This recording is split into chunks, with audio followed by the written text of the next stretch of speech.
So, this is Dante, who talks about China in all perspectives on American social media platform. After he posted this, we contacted him and here he is. We spent 2 days in Chengdu, the home of pandas. Oh my god, he has him in a headlock. And experienced Sichuan lifestyle, like ear cleaning. Is it gonna tickle? Sichuan food. Oh, that's so much flavor. Authentic ones, not orange chicken from Panda Express. Sichuan opera. And most importantly, he is probably one of the foreigners who understand China more than any foreigners I've ever met. It's the first time you saw pandas? I think I saw one when I was a child at the San Francisco Zoo. Yeah. They really are so cute. The tickets weren't too expensive, at least for me. I really appreciate that. For $7 US, you could get half of a lunch. Yep. He started our day with a good joke, and I started our day by pandas in a different way. How can Western media, from your perspective, portray panda? I think that the media ignores China's government's role because they know that people want pandas. The zoo will be more successful, but they avoid the political aspect of it.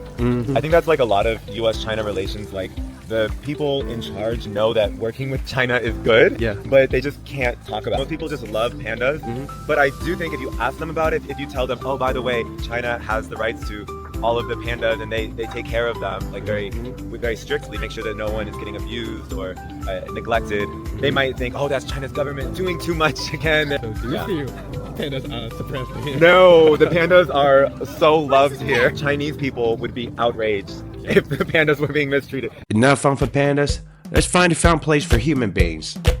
The Eastern Sunbird Memory. After seeing Chengdu or chilling style, we're digging a bit about American people's lives.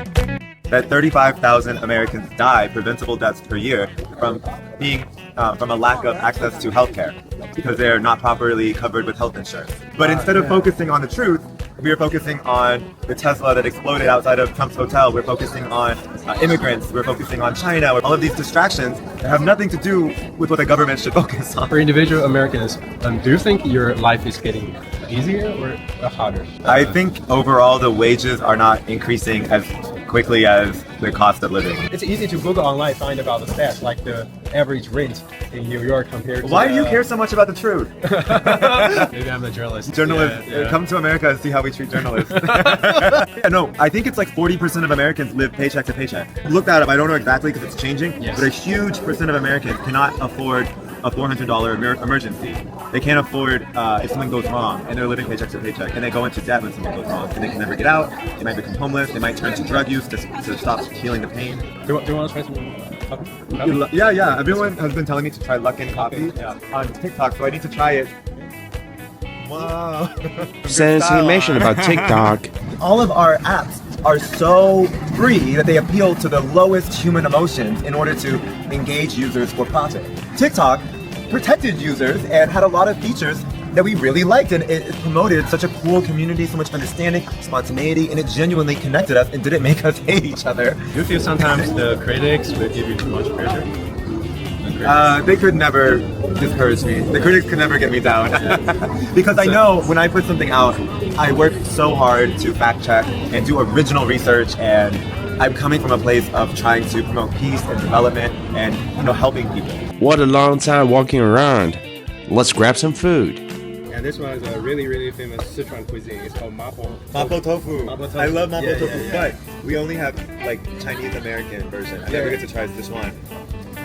Oh, that's so much flavor. Yeah, so much flavor. In America, people criticize tofu for being too neutral and bland. Yeah. But I think it can change flavors depending on how you cook it. Yes. Oh, look at that! It's steaming right now. It's so hot and perfect. Wait, that surprised me. It's very flavorful. The taste good, right? This texture is beautiful. Yeah, It's like a cloud. Let's try this pork. Oh. Yeah. Like it's crunchy, but like the pork flavor is so strong. Yes. It brings out so much of that. I'm not playing around, guys. This is some real food here. We're eating good in China. Nice. Everything went well until he tried pig feet.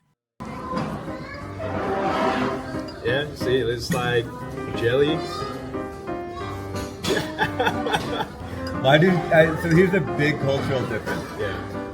Chinese people like this like jelly, slimy, gooey texture. Yes, it's like kind of fancy tasting. Yeah. And to American people, it doesn't taste like fancy. I don't know which part is the meat yet. See, I think I got a big old bone in here. Okay. You can just put it in your mouth, forget everything, and then spit out the bones. Oh. Easy for you to say. Yeah? Fresh. Spread Oh yeah, it's so It light. doesn't. It feels almost vegetarian.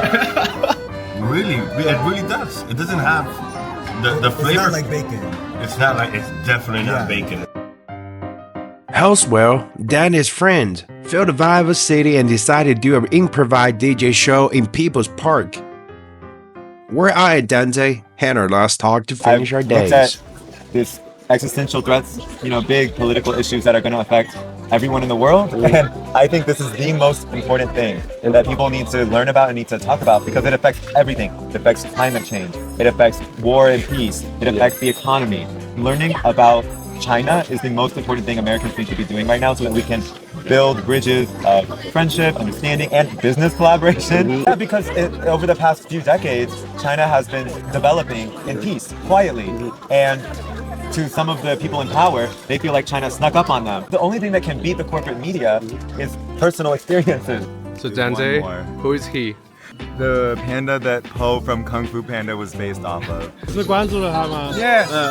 Does it surprise you that the video you talk about socialism get most views on your channel? No, because capitalism is killing people in America. People are really fed up. We want less budget being spent on the military. We're tired of killing innocent people around the world. We don't like these things. This is my first time in Chengdu. So this is your first time in Chengdu. Tell me about it. How is Chengdu the chillest city and also the most vibrant? I at the didn't same tell him. time? I didn't tell him that Chengdu is the chillest city. It's but, so chill, but but it's it's so- publicly recognized that Chengdu is the chillest city in China. Right? You can feel it by yourself. Yeah, right? Chengdu. No advertisement. You feel it that way. Right? They give us like 3 words or 3 words, please, to describe this city. Chill. Oh, wait, it's very relaxing actually. Open. That's it. And spicy. Spicy. Yeah. It was a great time talking to Dante. And oh, by the way, TikTok was banned and unbanned. What a show. Huh? Hope we can make more videos about China when we get back to the US. Peace out.